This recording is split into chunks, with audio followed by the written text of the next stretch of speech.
L'arrivement aérien terrestre, un environnement abiotique est plus difficile. Il est habité par des créatures qui absorbent de l'oxygène de carbone et alimentés d'oxygène. Une vaste sphère, le rôle principal est joué par l'air, lumière, le régime lumière de l'environnement aéro-terrestre se caractérise par une grande quantité intensive de lumière. C'est une facteur qui affecte la réussite et réduit les flux de combustion de l'air, azote, oxygène et ses impuretés. Sont assez homogènes. Les habitants de la Terre sont divisés en anaérobes qui vivent dans un oxygène environnement comme les bactéries et les aérobes qui existaient dans un environnement d'oxygène comme les animaux et les plantes. La température est importante dans leur vie. Elle affecte le métabolisme, elle régule les périodes d'activité par récupération. Elle est divisée en thermophiles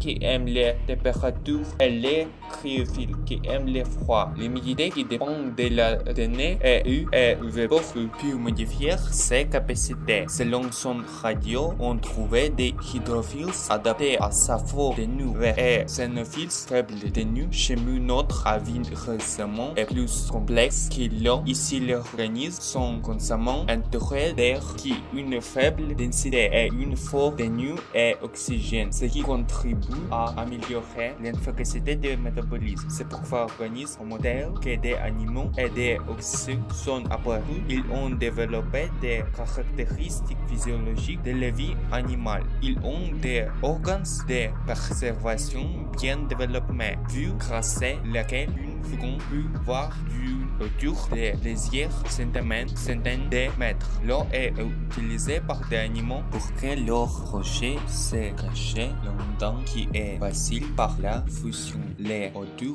sont mieux difficiles et perçues les prédateurs. L'utiliser pour se renseigner sur les portions des animaux qui ont grâce à la structure différente de leurs membres. Le cheval fait un bien sur des sabots recouverts d'une couverture dure. Il suivait grâce à un membre postière qui pouvait être plus fort que la entière. Les cagnards utilisaient quelque chose de similaire, mais quelqu'un simulait plus les corps tout en rampant comme une cervelle en tracé de la faible résistance d'air. Cornetonnés espèces ont appris à voler comme de l'oxygène, qui sont une groupe spéciale d'animaux avec de l'air. Ils ont développé des muscles de vol longs contre une surface accrue de certains organes. Dans les vies des blancs, il a été établi que chez les blancs qui émettent la lumière, les processus sont plus sensibles et conséquent, l'arrangement des tiges est observé afin de se diriger vers les plusieurs. De nombreuses espèces ont développé une histoire